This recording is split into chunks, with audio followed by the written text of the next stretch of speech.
Hello, everyone. Again, my name is Nina Williams-Imbang, and I work in the Child Welfare Project here at the National Conference of State Legislatures. And I would like to welcome you today to our webinar.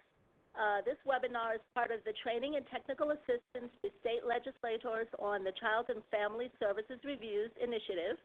This project provides assistance to states seeking to improve child welfare systems and conformity with the outcomes and systemic factors defined in the Child and Family Services Reviews conducted by the Children's Bureau to ensure the safety, permanency, and well-being of children and families. The goal of this particular project and NCSL's participation in it is to engage state legislators in the CFSRs and to support state agencies in obtaining legislative collaboration, to identify and share with state child welfare agencies strategies for engaging state legislators in child welfare reform efforts, and the CFSR and Program Improvement Plan processes, and to promote links between state legislators and child welfare agencies through on-site technical assistance and training events, reports, and presentations. Now I will turn today's presentation over to our speakers. Brenda Corsi, Senior Project Manager, the Child Welfare Reviews Project at JBS International Incorporated, followed by Candace Charkow, Director of the Child Welfare Reviews Project at JBS International. And you have the floor, Brenda. Thank you, Nina. I'm going to talk a little bit about the Child and Family Services Review. It's also known as the CFSR. This assesses the state's child welfare systems, including child protective services, foster care, adoption, family preservation and family support, and independent living services. In addition to reviewing for state substantial conformity with applicable requirements, the CFSRs are designed to help states improve child welfare services and the outcomes for children and families who receive services.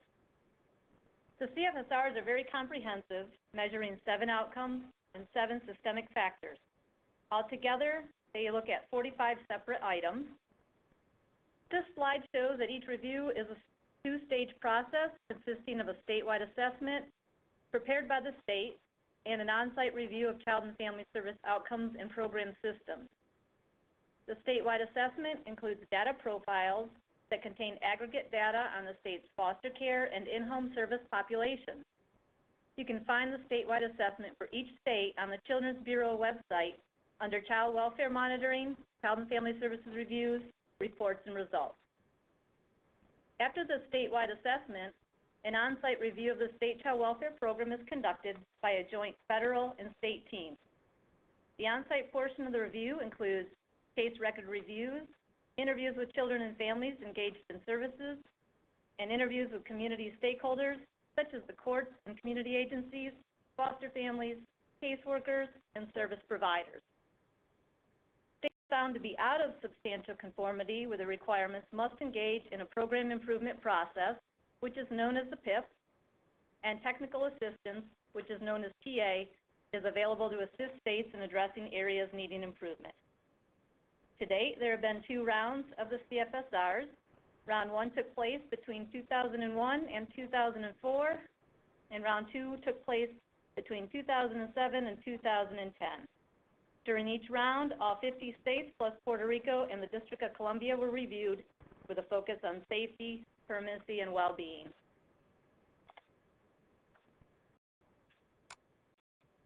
You will notice that the number we use is 52, as mentioned in the previous slide. This is all 50 states, the District of Columbia, and Puerto Rico. That is why we use the number 52. There were services to 3,363 families reviewed using record reviews, case-related interviews. Of those total cases, 2,079 were foster care cases, and 1,284 were in-home services cases. Since the full report is more than 100 pages long, it would be real difficult to go through all of the aggregate findings for round 2, so we've selected information we think will be most helpful and of importance to you.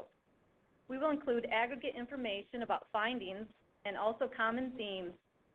Several of the slides may include charts with a lot of information, and due to time limitations, we may not cover all information presented in the slides, but the webinar will be available for reference. You can find the entire report on the Children's Bureau website as well. It's important to note that the CFSR case review findings are not representative of statewide or national performance. The sample reviewed during the CFSRs differs from the population of children in the child welfare system reported by state. In addition, the findings presented here represent performance at a single point in time. The findings are based on a snapshot of performance and a sample of cases at a single point in time for each state. Before we look at findings, Candace Charco will discuss the characteristics of the children and families served by the State Child Welfare Agency. Good afternoon. Children and families are brought to the attention of the State Child Welfare Agencies for a variety of reasons. As you can see from this chart, in the cases reviewed during the CFSRs, the largest single reason for agency involvement for both children 15 and under and youth 16 and over was neglect, followed by substance abuse by parents at 17%. You can see some differences between reasons for involvement between children and the youth. For example, 20% of the children were involved with the agency for substance abuse by parents, but only 7% for youth 16 and over. And that doesn't, of course, mean that substance abuse by parents occurs more often when there are young children in the home, although if you have a young child in the home, you might think so. But it does mean that these children are much more likely to be brought to the attention of the agency because of their age and their inability to protect themselves. Also, not surprisingly, youth were more likely to be referred because of their behavior and because of their mental and physical health needs. Now, Brenda mentioned a couple of slides ago that you'll see that the total number of children and youth is only 2,079, and as Brenda mentioned before, there were 3,363 cases, and that's because foster care cases are selected by child, and then specific information is collected for that particular child.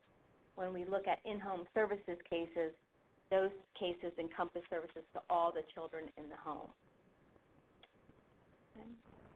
Taking a brief look at length of time in foster care, when you look at the 2,079 foster care cases that were reviewed, you can see that 29% of the children and youth in foster care had been in foster care 12 months or less at the time of the review, 30% between 13 and 24 months, and 16% between 25 and 36 months. 25% were in foster care more than 36 months. So as you can see, when we look separately at children 15 and under and youth 16 and over, 42% of youth were in foster care for more than 36 months compared to 21% for children. Let's look really briefly at the goals for children and youth in foster care.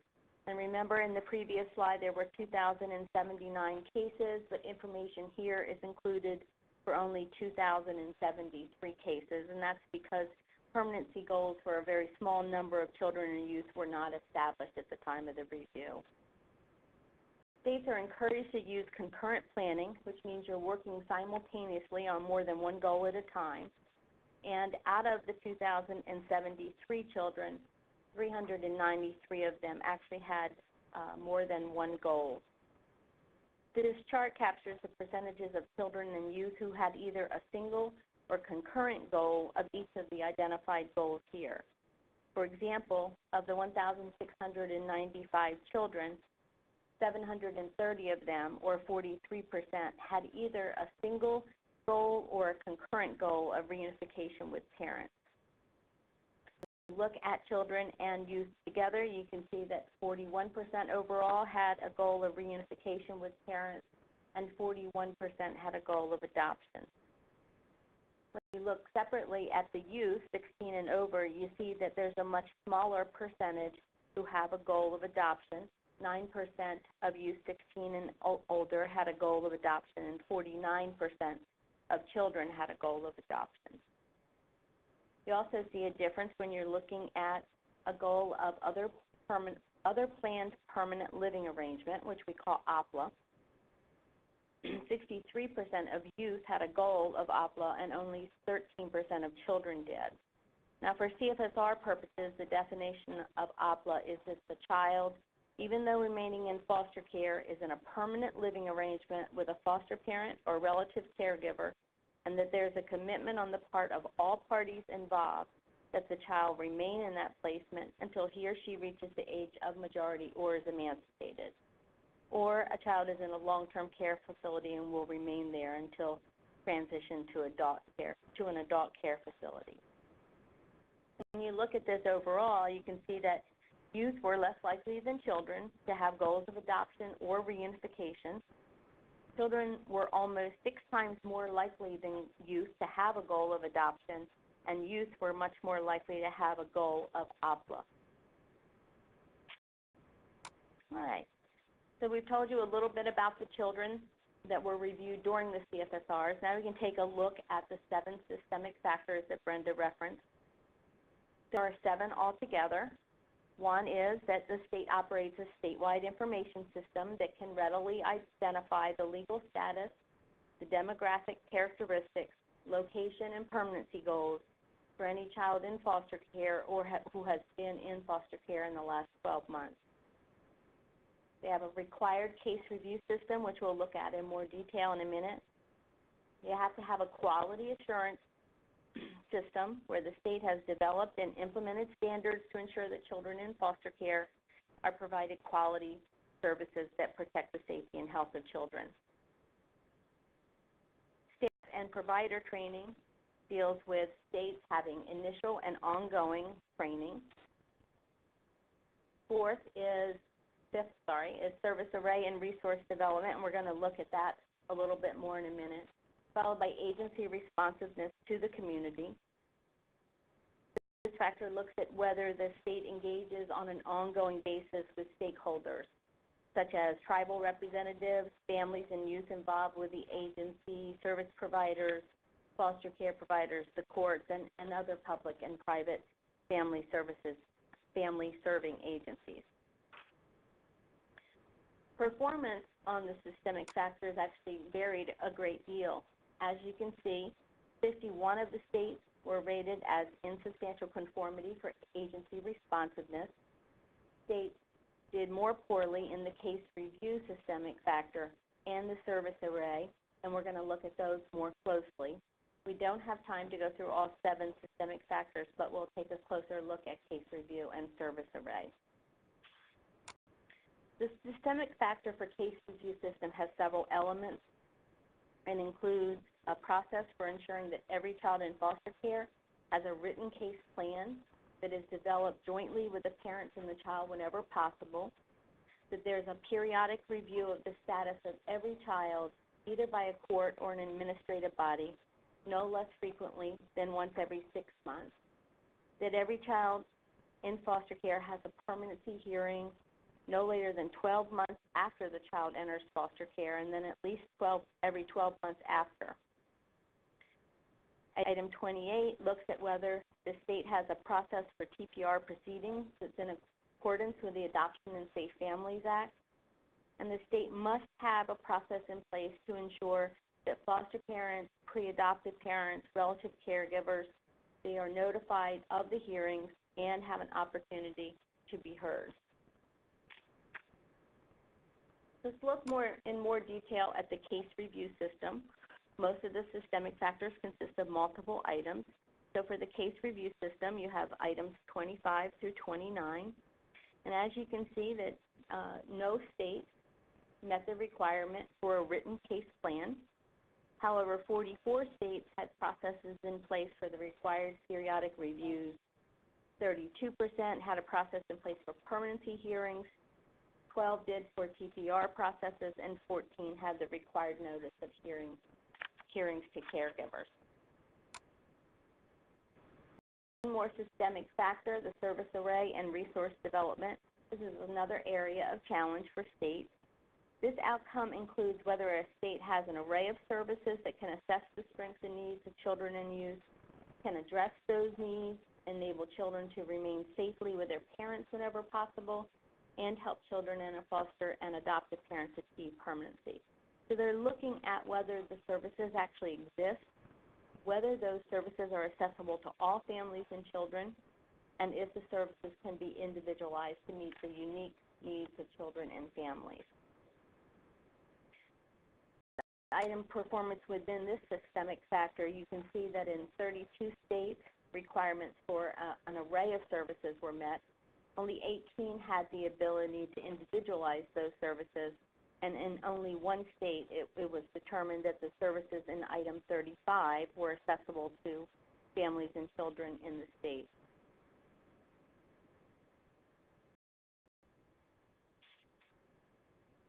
Okay, we're going to jump to outcomes, knowing that we haven't gone through all the systemic factors, but as Brenda said, the aggregate report is on the Children's Bureau website. So we're going to switch to outcomes. There are 7 outcomes, and the ratings for the outcomes come from case record reviews, case-related interviews with parents, children, foster parents, service providers, and caseworker supervisors. The focus on all of the outcomes is safety, permanency, and well-being. Safety has 2 items, items 1 and item 2, with item 1 being that children are first and foremost protected from abuse and neglect, and safety outcome 2, children are safely maintained in their homes whenever possible and appropriate. There are 2 items in permanency. Permanency 1 looks at permanency and stability in living situations. Permanency outcome 2 looks at whether or not family relationships and connections are preserved for children. Safety is applicable to all children. In a case, the 2 permanency items look only at children in foster care. There are 3 well-being outcomes, with well-being outcome 1 meaning families have enhanced capacity to provide for their children's needs. Well-being outcome 2, children receive appropriate services to meet their educational needs, and well-being outcome 3, that children receive adequate services to meet their physical and mental health needs. Children in foster care are reviewed for well-being 1, 2, and 3. In-home services cases are applicable for an assessment of these outcomes if the issue being assessed was relevant to the reason for the agency's involvement with the family. For example, if you had a failure to thrive child, then it's certainly reasonable to think that the agency is going to, on an ongoing basis, monitor that child's physical health, and so that child would be rated under the well-being outcomes. 7 outcomes include 23 items. A determination is made on whether a state is in substantial conformity with each of the 7 outcomes. Each of the 7 outcomes have 23 items altogether. The 23 individual items are determined to either be a strength, an area needing improvement, or not applicable. And then based on these item ratings, outcomes are found to be either substantially achieved, partially achieved, not achieved, or not applicable. So in order for an outcome to be found in substantial conformity, 95% of the cases reviewed on site must be found to be substantially achieved or not applicable. And in addition, safety outcome 1 and permanency outcome 1 to be found in substantial conformity. For those 2 outcomes, the state must also meet national standards based on the data profiles. It's also important to note that with only one exception, the entire child welfare system is being assessed. For example, if in outcomes measuring achievement of the permanency goals, there were delays in court hearings that contributed to a child remaining in foster care longer than necessary, and those delays were due to heavy court dockets and not because of action or inaction of the child welfare agency, the case will still be rated as an area needing improvement. No state was found to be in substantial conformity with the safety and permanency outcomes. There were 10 states that were in conformity with well-being 2. However, the average number of cases that were substantially achieved is more encouraging. In this chart, we averaged the percentage of cases each of the states had that were in substantial conformity. So clearly, states are doing best on well-being 2 and struggling the most with permanency 1. We did find some correlations between case characteristics and overall ratings for outcomes and items. For example, we found that foster care cases were more likely than in-home services cases to substantially achieve outcomes or to be rated as a strength for items. And overall, cases were more likely to be rated strength for items measuring services to mothers than to fathers. And you'll see those specifically as we go along. Okay, safety. As I said, there are two safety outcomes. They focus on ensuring that children are, first and foremost, protected from abuse and neglect, and that children are safely maintained in their homes whenever possible and appropriate.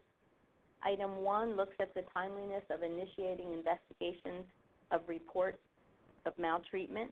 So when an agency has accepted a report of child maltreatment, we look at whether the investigation was initiated and face-to-face contact was made with the child within the time frames established either by the agency in their policy or by state statute.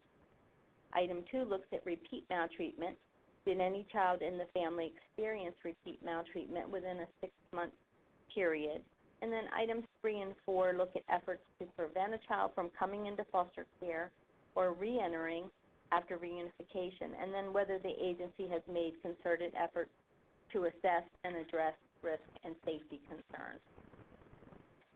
This graph provides information on the percentage of all applicable cases rated as a strength on the safety items.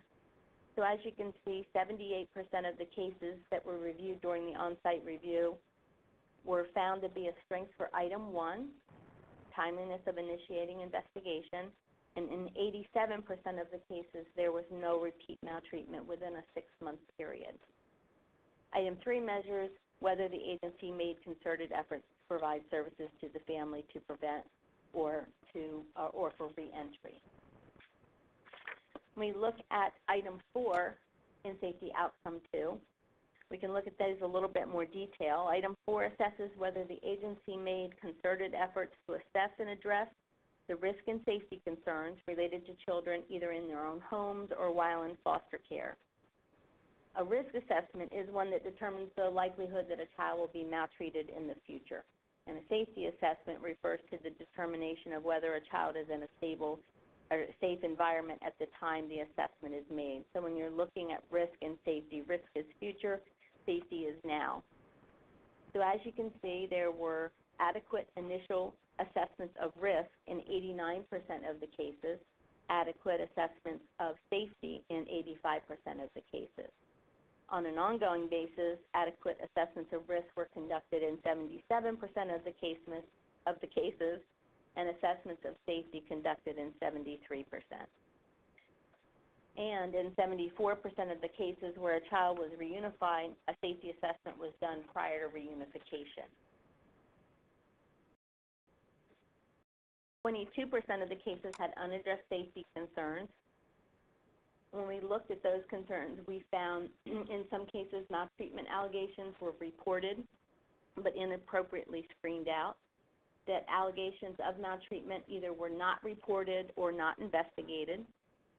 There were sometimes extensive delays in accepting an allegation for investigation or assessment, and that maltreatment allegations were not substantiated despite evidence that would support a substantiation. And last, cases closed prematurely. Okay, we'll move on to permanency. As I said earlier, there are 2 permanency outcomes. Altogether, they measure 12 items, and they look at permanency and stability and maintaining family relationships and connections. Permanency outcome 1 has several items. Item 5 looks at when kids are reunified, are they reentering foster care and why? Item 6 measures stability of foster care placement. Are children in stable placements at the time of the review? And are any changes that are made? And if there are changes, were those changes made in the best interest of the child or to further the permanency goal? Item 7 looks at the establishment of a permanency goal, whether it was timely and whether it was appropriate. And then items 8, 9, and 10 look specifically at the agency's effort to achieve the specific permanency goal. When we look at overall at Permanency 1, you can see that states are doing better in item 5, which measures whether children are coming back into foster care after reunification, and they're struggling more with achieving adoptions for kids within 24 months of entering foster care. If we look at some specific items, we did find some common challenges in Permanency Outcome 1. We found in item 6 that when there was instability of foster care placement, oftentimes there was an insufficient number of placement resources. There was a lack of appropriate training for foster parents. The placements themselves were unstable, and there were limited resources to support foster parents. In item 7, which looks at timeliness and appropriateness of the permanency goal for the child, we saw inconsistent or ineffective concurrent planning. We sometimes saw that inappropriate goals were set, and they were not always set timely, and that termination of parental rights was not filed in accordance with the Adoption and Safe Families Act, which says you must file for adoption except under some circumstances when a child has been in foster care for 15 out of the last 22 months. Item 8 looks at reunification, guardianship, permanent placement with relatives. When we looked at cases that were determined to be strengths, we found some themes, such as engaging all members of the family, making sure that case plans were individualized and when they needed to be adjusted were, designing and adjusting visitation plans, concurrent planning. Many states use family team meetings, placing children in close proximity to their parents, supporting foster caregivers as mentors with parents, and then providing all the needed services, including family preservation, substance abuse treatment, individual and family therapy, housing, income support, employment assistance, and parenting education. We also saw some challenges. For example, with item 8, what we sometimes saw, item 8 is reunification with parents, guardianship or permanent placement with relatives. And what we saw is insufficient family needs assessment and insufficient case planning, lack of engagement of parents, and particularly the non-custodial parents, lack of concurrent planning, and inefficient communication.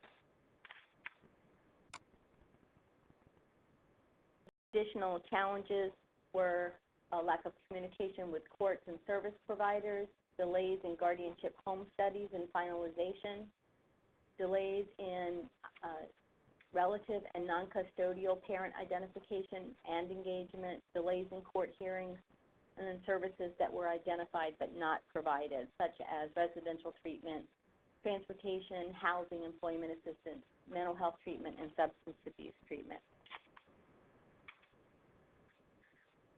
We saw strengths achieving the goal of adoption.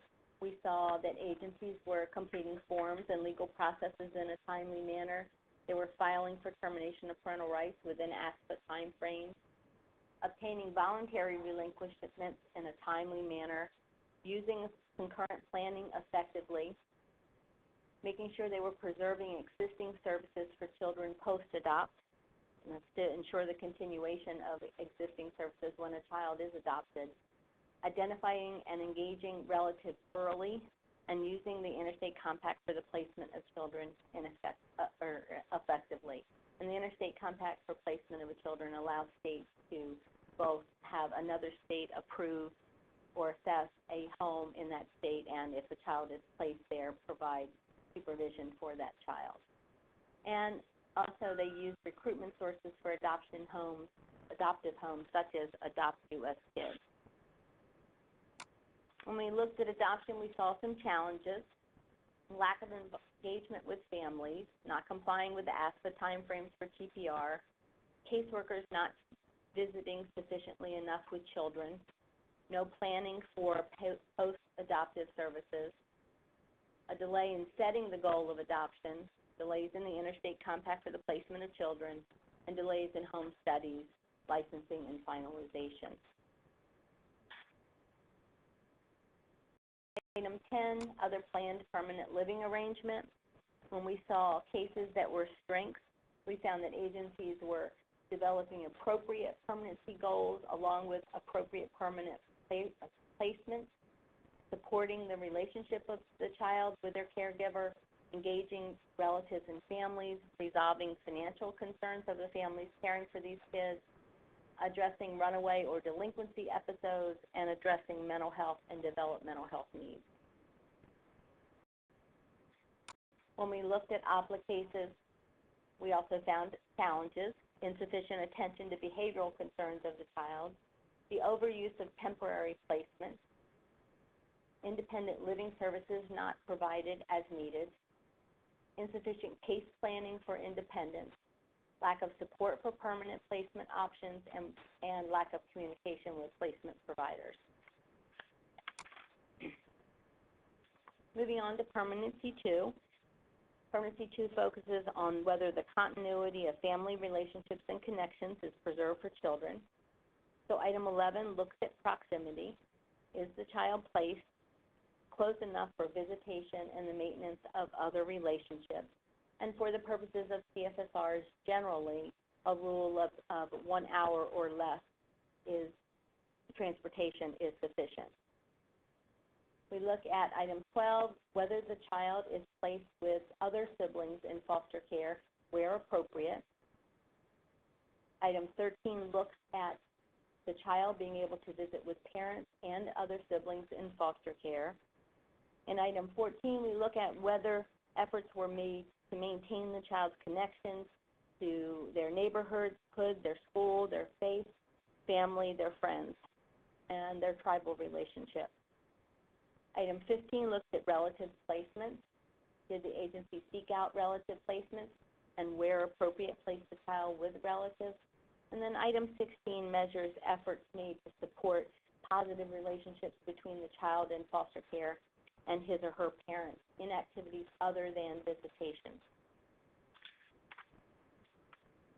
Looking across all the items in Permanency Outcome 2, you can see that states did well in placing children in foster care in close proximity with the parent for whom the child was most likely to be reunified.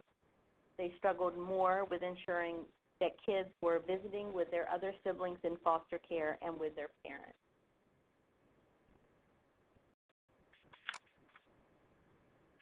Overall, looking at Permanency Outcome 2, the strengths that we noted were agency efforts to place children in close proximity to their homes, placing siblings together whenever safe and appropriate, preserving children's connections to relatives, schools, friends in their communities, and then seeking relative placement. Item 13 measures whether the agency has made concerted efforts to ensure that visitation between a child in foster care and his or her mother, father, and siblings was of sufficient frequency and quality. It was determined that in 83% of the cases, the visits between the child and his or her mother were of sufficient frequency and of expected quality in 86% of the cases. There were fewer visits between fathers and children in foster care, with only 62% of the cases rated as the visits being of sufficient frequency. The same disparity between services to mothers and fathers continues in item 16, which is activities to maintain the bond other than visits. As you can see, in 68% of the cases, it was determined the agency made efforts to support that relationship, and in only 52% of applicable cases did the agency make diligent efforts to support the relationship with the father. Moving on to well-being, as we said earlier, well-being has 3 outcomes. Well-being 1, families have enhanced services and enhanced capacity to provide for their children's needs. Well-being 2 is that children receive appropriate services to meet their educational needs. And well-being 3 is that children receive adequate services to meet their physical and mental health needs. Well-being 1 focuses on the needs and services of the child, parents, and the foster parent, whether the child and family were involved in the case planning, the frequency and sufficiency of caseworker visits with the child, and the caseworker visits with the parent. As you can see, states struggled with well-being 1. Items 19 and 20 measure caseworker visits. As you can see, the agency did best in caseworker visits with the child, determining that the visits were of sufficient frequency and of sufficient quality. And that number goes down when you look at caseworker visits with parents, with only 41% of the applicable cases being rated as of sufficient frequency and quality. We can look at a few more of these details, or these items in more detail. Item 17 looks at whether the agencies assess and then address the identified needs for mothers, fathers, children, and foster parents. And overall, agencies performed better on assessing needs and addressing those needs in children and foster parents than they did with mothers and fathers. And you can also see the disparity between fathers and mothers also in this item. As you can see, the agency assessed the needs of the mother in 76% of the applicable cases, but in only 50% of the father, of the cases was the father's needs addressed. With children, they assessed their needs 86% of the time and addressed them 80% of the time, and they did a relatively good job with foster parents assessing 85% of the applicable cases and addressing those needs in 79% of the applicable cases. Item 18 looks at whether efforts were made to involve children and parents in case planning. And again, we see more efforts to involve the mother than the father. In 71% of the applicable cases, the agency made efforts to involve the mother in case planning, and in only 47% of the cases did they make adequate efforts to involve the father.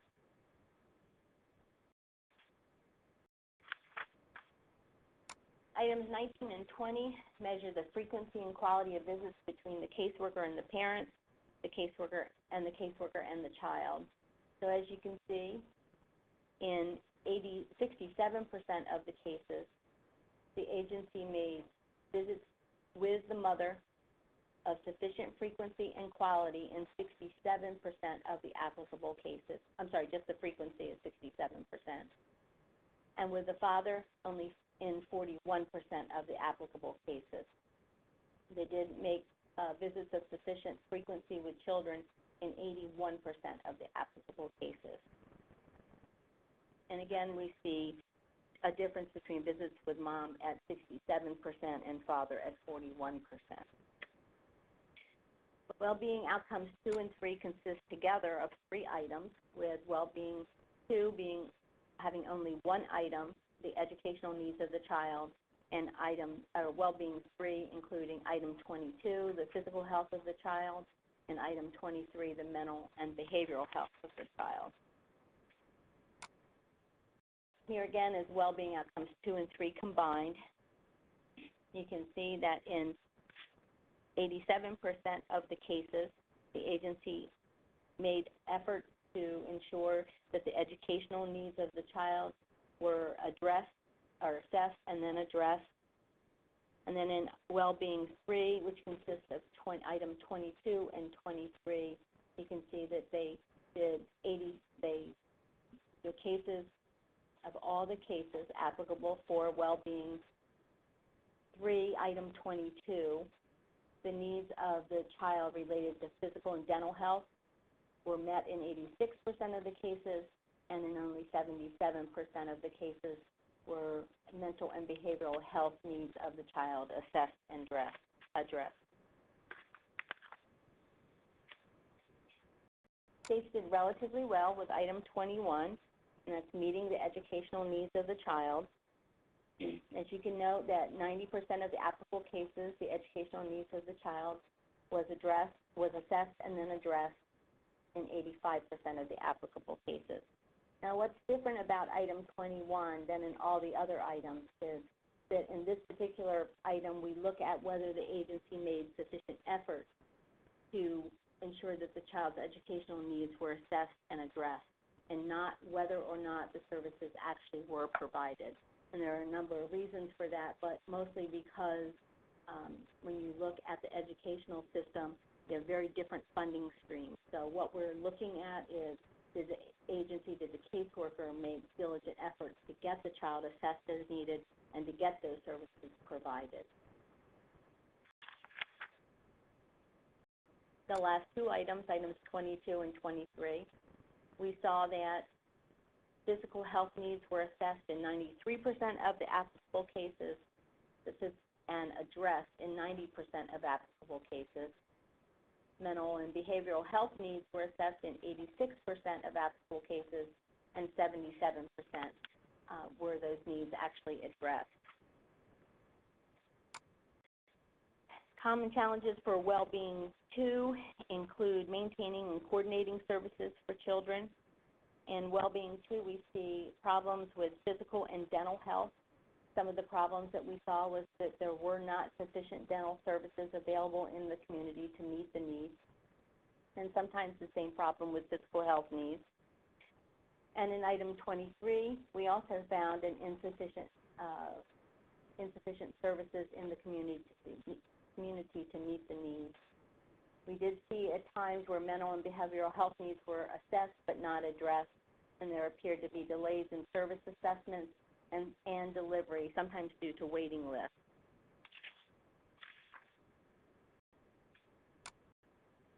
I'm going to turn things back over to Brenda to bring you up to date. Thank you, Candace. This is just a summary of where states are in regards to their program improvement plans.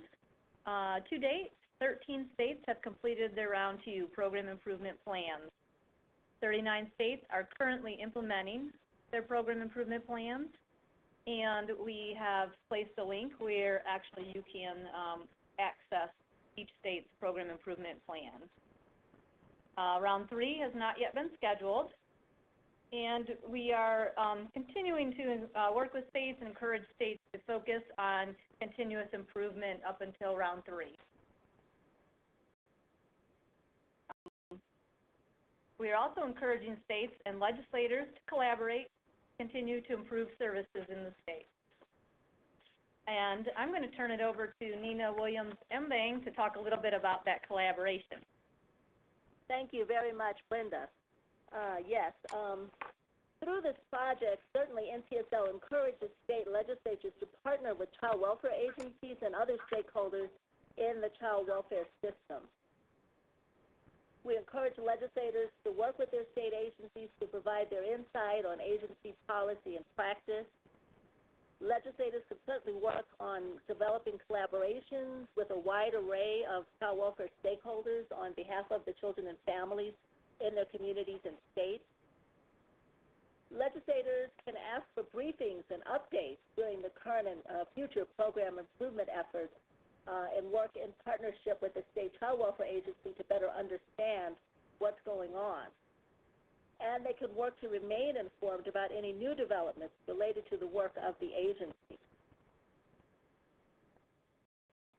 Certainly, NCSL encourages, as legislators are developing policy related to child welfare, they can partner with the child welfare agency to ensure that these policies do align with the goal of the state program improvement plan and other efforts to reform child welfare in their state.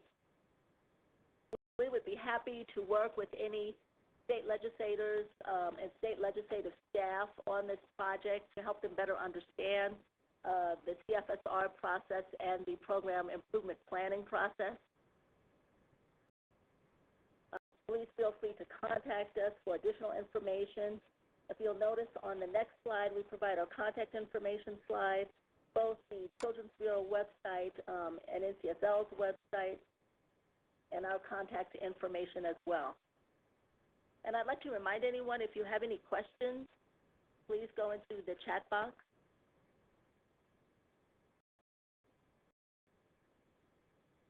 And I will turn it over to the operator. The floor is now open for questions. If you do have a question, please press *1 on your telephone keypad at this time. If you're using a speakerphone, we ask that while posing your question, you pick up your headset to provide favorable sound quality. If at any time your question has been answered, you can remove yourself from the queue by pressing 1. Ladies and gentlemen, there is also a link located in your lower right-hand side in the chat box. This is a survey link. Please double-click on that link to participate on the survey. We appreciate your feedback. Again, ladies and gentlemen, if you do have a question or comment, please press star 1 on your telephone keypad at this time.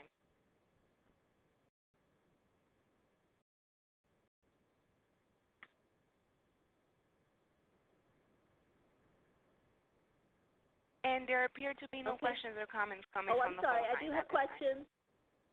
Yes, I do have a question.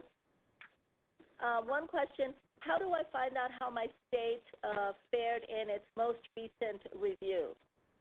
If I could pose that for Brenda and Candace. Sure. If you go to the Children's Bureau website under Child Welfare Monitoring, you can find for every state their statewide assessment, the final report, which is the results of the Child and Family Services reviews, and you can find a copy of their program improvement plans. Another question, what kind or what types of assistance is available from my state as we work to implement our program improvement plan? Well, the Children's Bureau regional offices are already involved with the state agency in both their PIP development and their PIP implementation. And in addition, the Children's Bureau has a wide range of training and technical assistance resources. You can find them also on the CB website. You can see a link to the Training and Technical Assistance Network. Someone asked if the PowerPoint presentation will be available to participants. Yes, the entire webinar will be archived at the NCSL website. We will send a link to you probably in the next day or so, and there will be the PowerPoint presentation as well as the entire presentation will be available. Brenda or Candace, can you provide a few examples of some of the stakeholders that you discussed that would have been interviewed regarding the systemic factors that were discussed during the presentation? Sure. Each state is asked to schedule interviews at both the local levels as well as at the state level. And generally, the stakeholders who must be interviewed include the local child welfare agency administrator, a group of foster and adoptive parents, a juvenile court judge, law enforcement, caseworkers from the local agency, supervisors from the local agency. You normally want to talk to guardians ad litem, agency attorneys, representatives of administrative review bodies such as the Foster Care Review Board. They want to talk to tribal representatives and, if possible, youth being served by the Child Welfare Agency. They can also schedule other types of interviews that might assist the Children's Bureau in the state to determine how effectively services are operating. And this is especially true for states that have county-administered child welfare systems where the local practice may vary. So they might want to look at youth service agencies, major child welfare, staff from major child welfare initiatives or projects. They might want to look at major service providers, mental and physical health agencies, educational institutions, or local child and family advocacy organizations. Additional question, in the cases that you looked at and discussed today, were any of the cases examined from states that use a differential response approach to the handling of maltreatment reports? And if so, were there any specific findings related to differential response? We did look at the cases that had either an alternative or differential response, and the group of cases was just so small that we could not find statistically significant differences.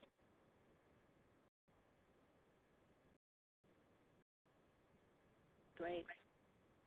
At this time, we do not have any more questions. If any of the participants have any questions after the presentation, please feel free to contact us.